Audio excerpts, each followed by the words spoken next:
Okay, I think we're live. Hello, everybody. Good afternoon. Happy Hump Day, April Fool's Day. Happy April. Spring is right around the corner, and we got to get ready for the beach weather. So, this is an ab workout.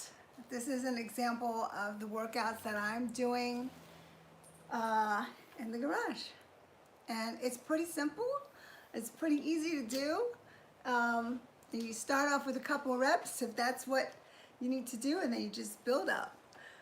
Hello, hello. Hi. Thank you for joining me. Hi, Fernando. Hi, Ravi. Hi, Eric. Hi, Don. I want to say hello to all of you. I hope you're doing well. I hope your families are doing well. I hope you're healthy. And I hope that you're finding ways to stay busy and protected at the same time. It's nice to see you all. Hi.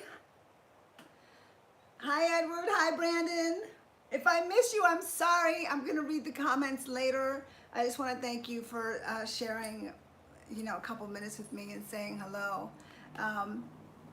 I promised I was going to share my ab workout last week, and I've been spending time getting adjusted as the rest of you have. So, yeah, it's been interesting.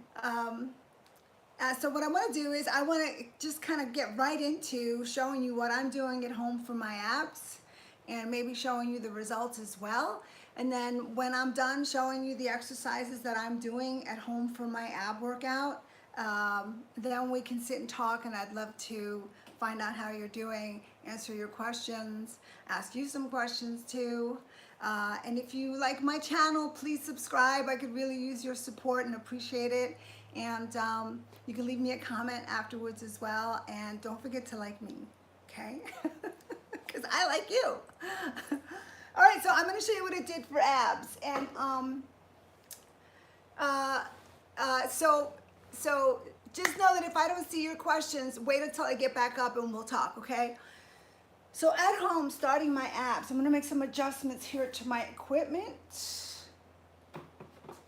Just bear with me so that you can see what I'm doing. The trickiest thing about being at home is that you have to move the furniture a lot, but that's okay. It's all part of the workout. The first thing I do is I stretch a little bit. You all know that I have scoliosis, so my lower back and my hips are unbalanced naturally. That's just how I am. And so there's a lot of tightness in my lower back and in my hip area and in my back. And one of the best things for back problems is to strengthen your core and your abdominals. So doing abdominal work when you have problems with your back, as long as you're really careful, is a really great idea. Okay, so for me, I start off by stretching. And I'm on the bench, and I'm giving myself like a good 10, 15 seconds, and I'm just stretching my back. And you guys didn't hear that, but my back just popped. And it feels good. So just stretching and kind of getting myself ready to do the abdominal work, okay? And then the first exercise I do, and a lot of times I do this in the gym in between my other workouts because I don't have a lot of time. We'll talk about that later. I do the knee-ins. I'm on a bench. I extend out and back in and out and back in, and the whole time I'm thinking about my abdominals while I'm doing it. Squeezing the abdominals every single repetition.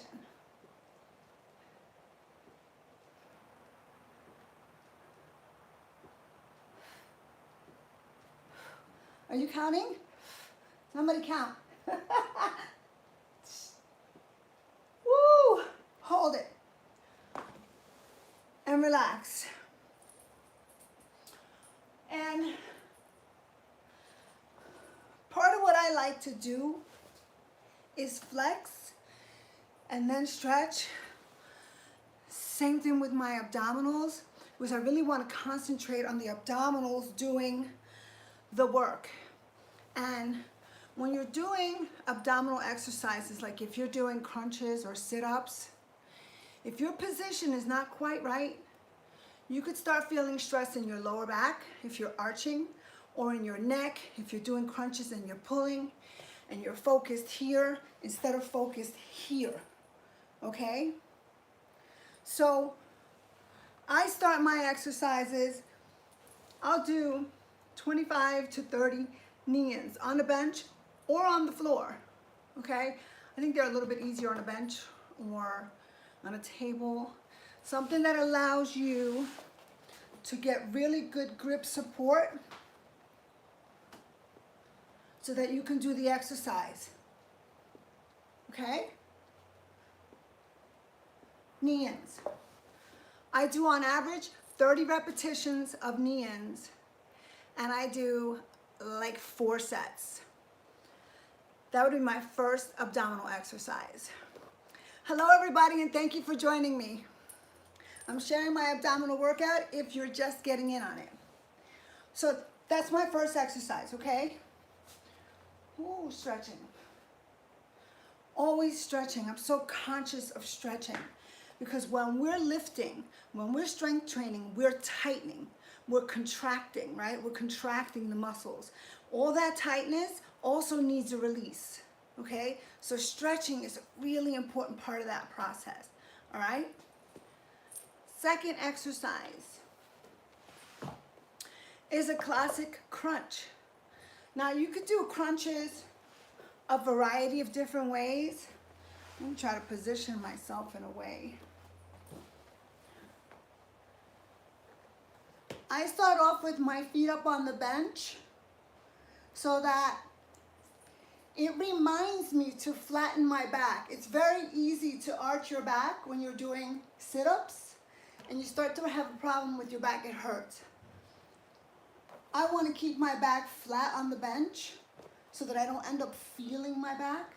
And so I go flat-footed, knees up. And the crunch is actually a pretty small movement.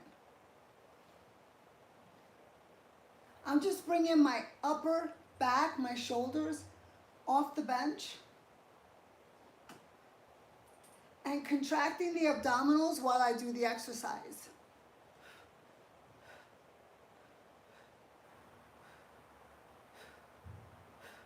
And if you breathe out, inhale, exhale, it's going to be easy for you to get that contraction in the abdominals. Now, the last piece of this exercise is thinking about what's happening with your pelvis, okay? Because the abdominal cavity starts here and ends here in the pubic bone. So when you're doing your abs, you're actually doing the entire abdominal cavity. Whether you're focused on a specific area, like the top with crunches, or the lower section with leg raises, you're still working the entire cavity with those exercises, okay? So on the crunch, what you want to think about doing is not just bringing the upper body in, but also tucking the pelvis in while you do your crunch, so that you get really good contraction in the abdominals, okay? Does that make sense? If it doesn't, it will. Okay, so I want to see if I could show you the results of the abdominal work that I'm showing you. So let me see if I can modify maximum contraction. Contraction, absolutely. Okay, so I'm going to try to adjust this camera. So just be patient. Be patient. Okay. I'm going to try to adjust this in a way that I can show you the result. Okay. So you see that? If you see that, then you have to like my channel and like my video. Okay, so here's the results of the contraction. All I'm doing is holding my head up and keeping my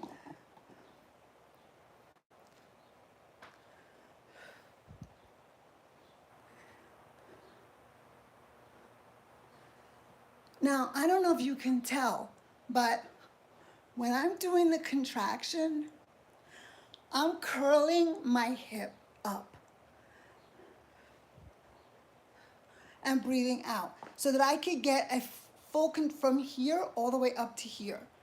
Okay? There's your result.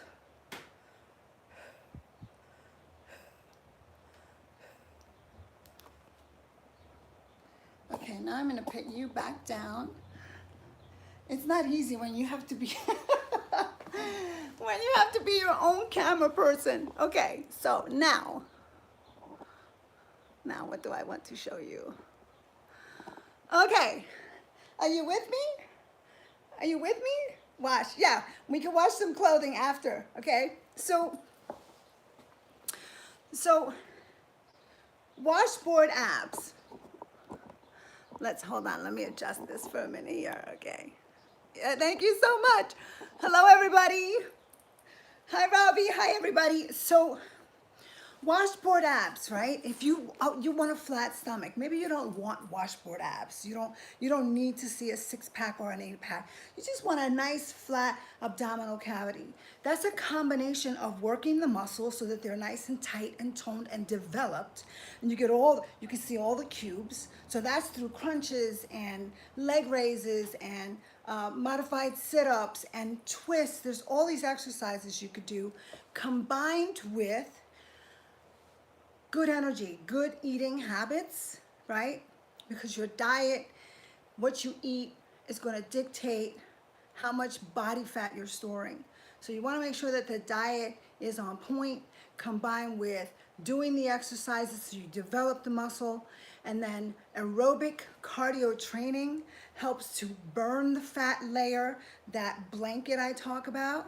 And the 3-prong approach is what you need if you're looking to develop flat abdominal, lose body fat, and get those washboard abs showing, okay? And a lot of people have done the diet-only approach, which really means starving or cutting calories. That's no fun. A combination of work, some discipline with diet, right? Modifying diet and portions, and some aerobic activity will help your results come quicker, because you'll be attacking that from 3 different angles, okay? So, and again, if you're just joining me, thank you for giving me your time. I just did 2 exercises for abdominals, and I want to share another exercise that I do, and there are several different exercises. There's so many modifications that you can do. So if one exercise is too hard for you, you can try a different one until you build up your strength, which happens quickly if you're consistent. So I want to show you the 3rd exercise that I would do from home, and it's a leg raise. And I hope I have you positioned the right way. And then when I'm done showing you these exercises, I'd love to get your ideas, suggestions, input. Let me see. I'm trying to position. Stay right there. Okay. So a leg raise. Again, I'm on the bench. You could do this from the floor. You don't have to have a bench. This helps me get a camera angle that's suitable for this for you. But I hold on to the bench, extend my legs out and in, out and in, out and in. So that's a leg raise on this bench.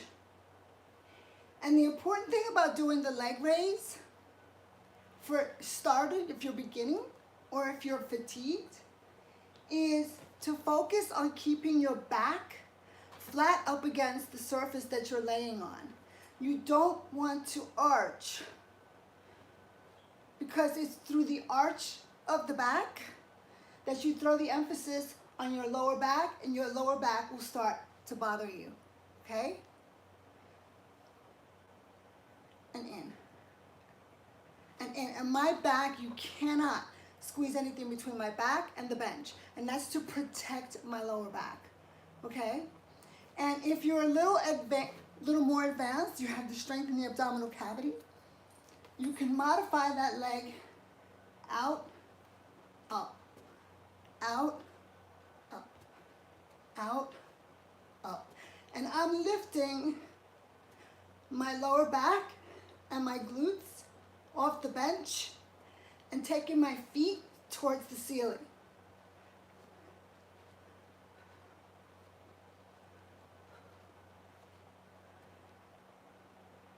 And relax. How many did I do? Anybody know? Anybody counting?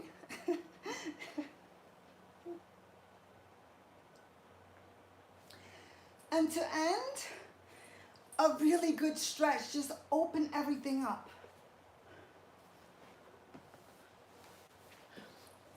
Okay. Results? Do you want to see results? Let's see the results. Okay. Let's see.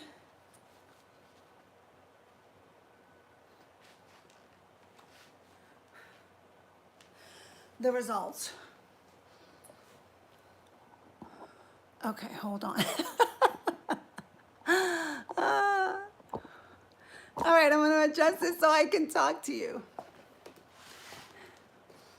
That's an example of 3 exercises. You really don't need a gym at all for this.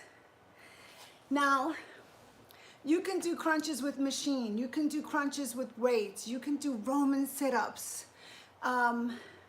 You can do leg raises. You can do standing knee-ins, okay? You can do twists to work the muscles on the side of your abdominal. There's so many modifications that you can make. You can get fancy. And as your abdominals grow stronger and more powerful and more capable, you can throw those things in just to make it more interesting, because my average abdominal workout is, let's see, I do 3 or 4 exercises. I'll do on average 4 sets per exercise, on average 25 to 30 repetitions per set. So with abdominals, it's high repetition. It's high repetition. So it can get a little boring. And I think sometimes that's the hardest part of working out for some people, is that it gets a little bit boring. So one of the tricks I use, I'm gonna reset this so that I can see what you're saying and talk to you. Hold on one second. And I'm gonna tell you one of the things I do when I'm working out. Okay, hi everybody. Thank you so much for joining me. Thank you for giving me your time. So I'm gonna tell you one of the things that I do while I'm working out to get my abs in, and I'll train my abs on average 3 times a week. It's one of those muscle groups that I'm not concerned with overtraining. I do everything else 1 time a week. I do abdominals like 3 times a week, sometimes 4 times a week, because I'm not afraid of overtraining them. With abdominals, especially if you want a 6-pack or an 8-pack, you need to overtrain them. The abdominals respond really, really well to that. And the high repetition, they build up in size, but they're not gonna get too big. They're not gonna get too blocky. That's my experience. So because time is an issue for me when I'm in the gym, what I'll do is maybe I'm doing a chest workout. While I'm doing my 1.5 minute rest and recovery, waiting for my next set of chest, I'll jump on a bench right next to me and I'll start doing knee-ins.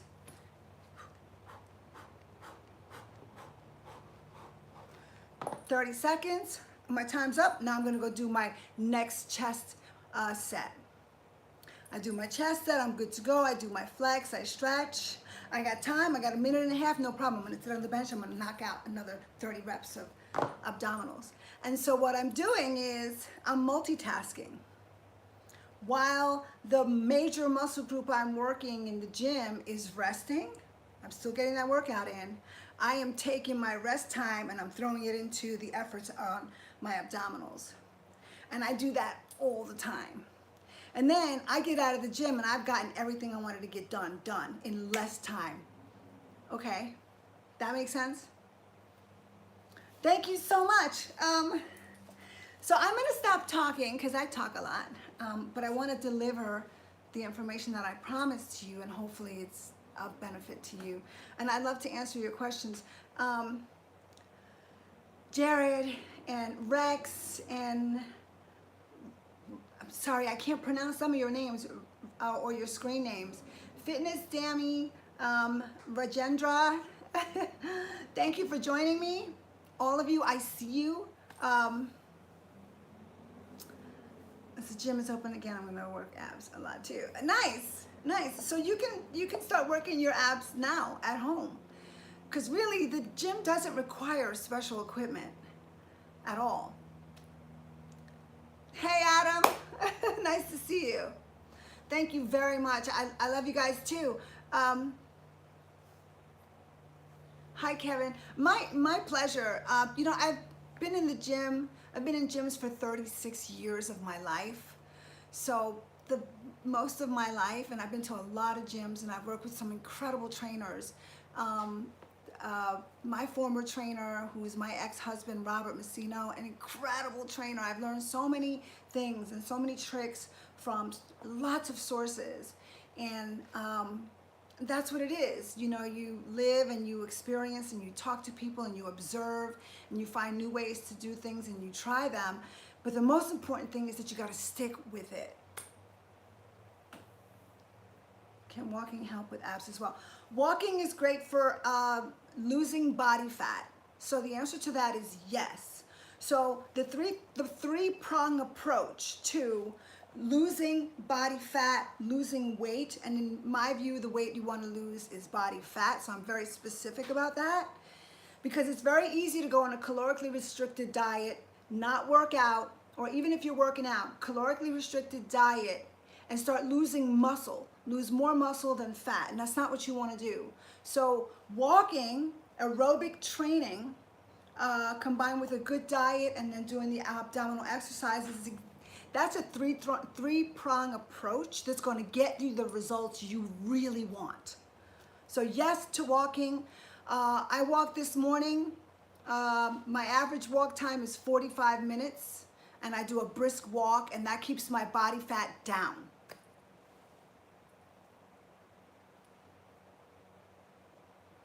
You're very welcome, Andy. I'm happy to share. Hey, Brandon. Nice to see you.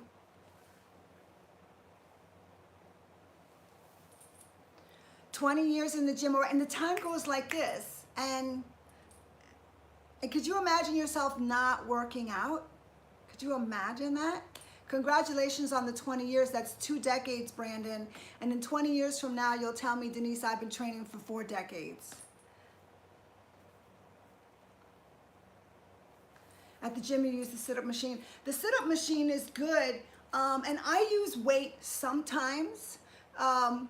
But, you know, as a competitive bodybuilder, I've always been very cautious about using too much weight in building the abdominals, because if you're not careful, you can build up the obliques on the side.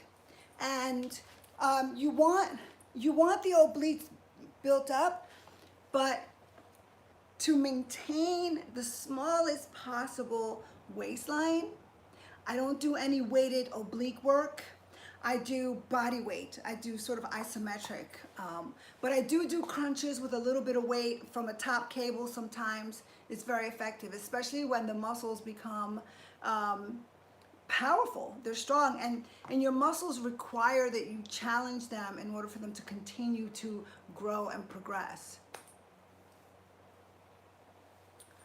Walking in the sun. Yeah, I don't think most of us are not doing enough walking in the sun. And I was hanging out with a snail today. Hi, Sabrina. Nice to see you. uh, thank you for joining me, Sabrina. I just finished showing 4 different exercises for abdominals, and I was showing off the six-pack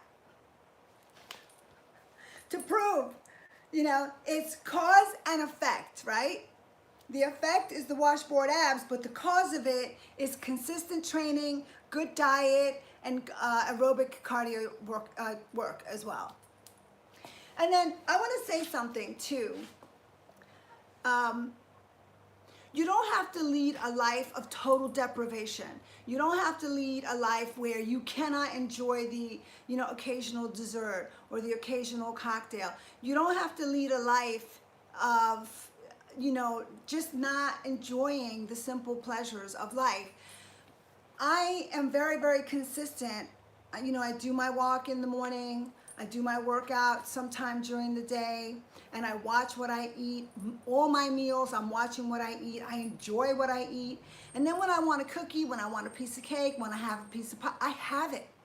Because I'm doing the work I need to do to allow me to do that without any guilt. It's really all about finding a balance between all those things. See what I'm saying? Some people think I do nothing but eat leaves and seeds all day. That is the furthest thing from the truth. So I just want to say that to you.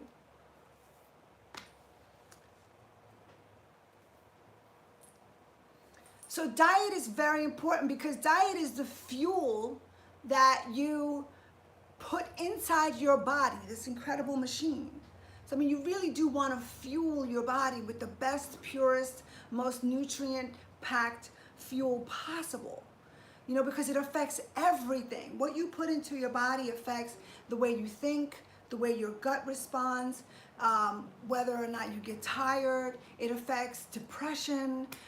It affects your hair, your nails, your skin, the biggest organ we have. It affects everything. So you really do want to put a lot of fresh food in your body because your body's going to respond in the best way possible to that. And again, it's just about finding a balance. I eat really good stuff all the time, and then I have my vices. I love my dark chocolate. I'm gonna have a cocktail once a week. I do enjoy. So any questions? Any questions I can answer for you?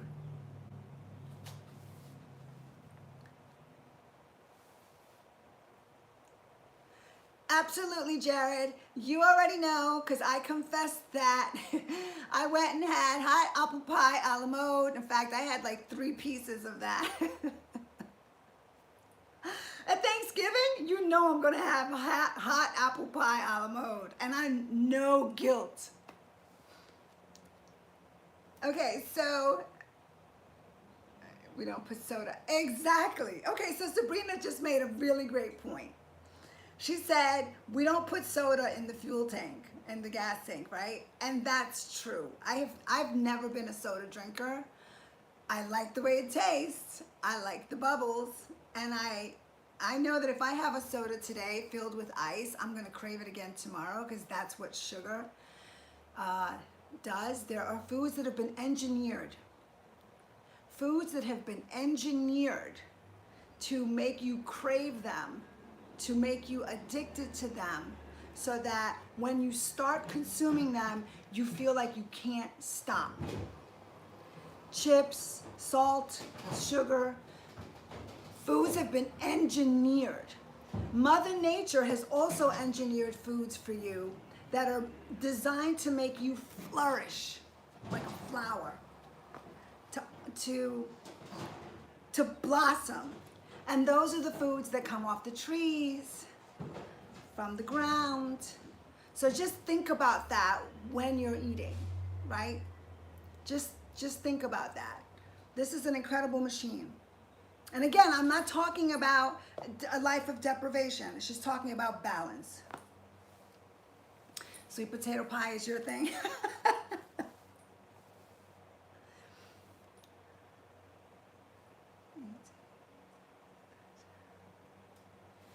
Oh my God, fitness damning. So, okay, that's amazing. So are you saying you're on your way to losing 170 pounds? Fitness dummy?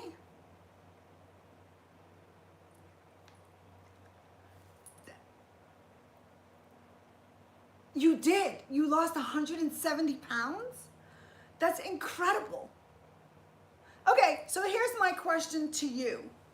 How do you feel? How do you feel? Like, what does that feel like? How do you 170 pounds. That's incredible. You lost a person. You lost another person. You have more energy and you have more confidence. So basically, it totally changed your life, right? More energy, more confidence. So it changed your life. Thank you for sharing that with me, and I'm glad if I was a part of inspiring and motivating you in any way, then I know I'm doing something good in this world and in my life. So thank you for that. That's my goal.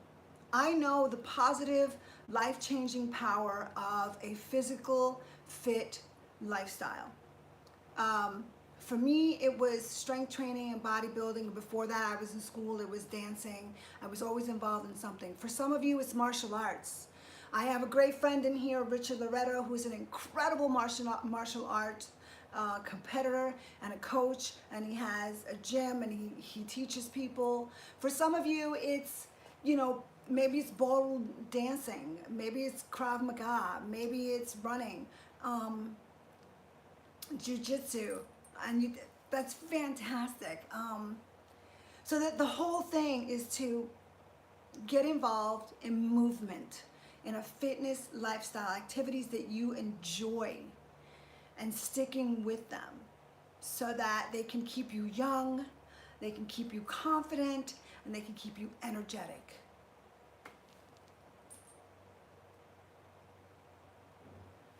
James, I pushed you to be the first ever IFBB visually impaired person? Really? No way. Thank you for sharing that. That's incredible. Please leave me a comment in the comment section after this goes live so that I can reach out to you.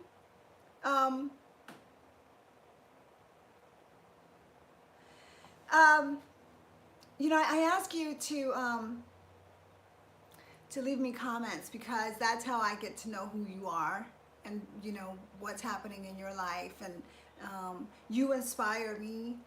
You know, I'm here sharing what I love because I hope to inspire you and to help you with what helps me. But what you don't realize is that your comments, your questions, your support, the things you share with me inspire me. And you make me feel like, okay, you know, I'm distracted, like the news is horrible, the people are perishing, and I get down, and then I'm like, no, I gotta focus on all these amazing people out there who I'm getting to know. So thank you for inspiring me, for following my channel, for subscribing, for talking to me, for giving me your time. I don't really know what I'm doing here. I'm kind of learning as I go. So thank you for being patient with me on that too. Oh. Wow, James. I'm really happy to hear that. Thank you. Thank you for sharing that with me. So yes, there are a lot of great athletes out there. Social media allows us to get a view of what other incredible people are doing. And they're not that different from us. You know, when you start to realize that successful people, whether it's 170 pounds weight loss, I need to hear that story, by the way. I want to know how long it took you and what you did. You have to tell me that. When you start to realize that we are ordinary people doing extraordinary things, that is not my quote, I stole that, but that's the fact. That you see superstars like Arnold Schwarzenegger, one of the greatest bodybuilders of all time. He's just like us. and he shares what he does. And so the secrets are not being kept from you. So just tap into that. That's what I do.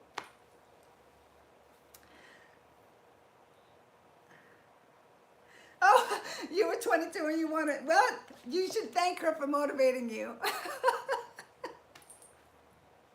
Isn't that funny? So I don't want to take up any more of your time. Thank you so much for hanging with me. I hope that the exercise that I shared with you is helpful, is informative. I would love your ideas. And if you're on social media, let me know, because every social media is different. Let me know in the comments of this so that I can find you wherever else it is you are. And then I can get to see your photos, I can see your posts, and we can champion each other, okay? Okay, whether it's Instagram, Twitter, that's, I'm like, let me know. Let me know in the comments where to find you so I can stay on top of what you're doing, and we can like each other. Hi, Jackie. Hi, Ruben. Thank you for giving me your time. I'm looking forward to going live again this weekend. And until the next time, be safe. Even if this is going to take a while, like my snail encounter this morning. This is going to take a while. We're going to go slow, but we're going to keep moving forward. Even when you feel like you're standing still, if you stick with, if you are relentless about your goals and you get it done, because you're not going to see the changes overnight. Be patient, be persistent, be consistent. You will get where you gotta go. We will get there. We'll get through this the same way. Okay? Are you with me on that? Can I get a thumbs up on that? I love you too. Thank you so much. Stay safe. Keep moving. And until next time, stay pumped. Stay pumped. Keep yourself safe. Thank you for your time. Thank you, thank you.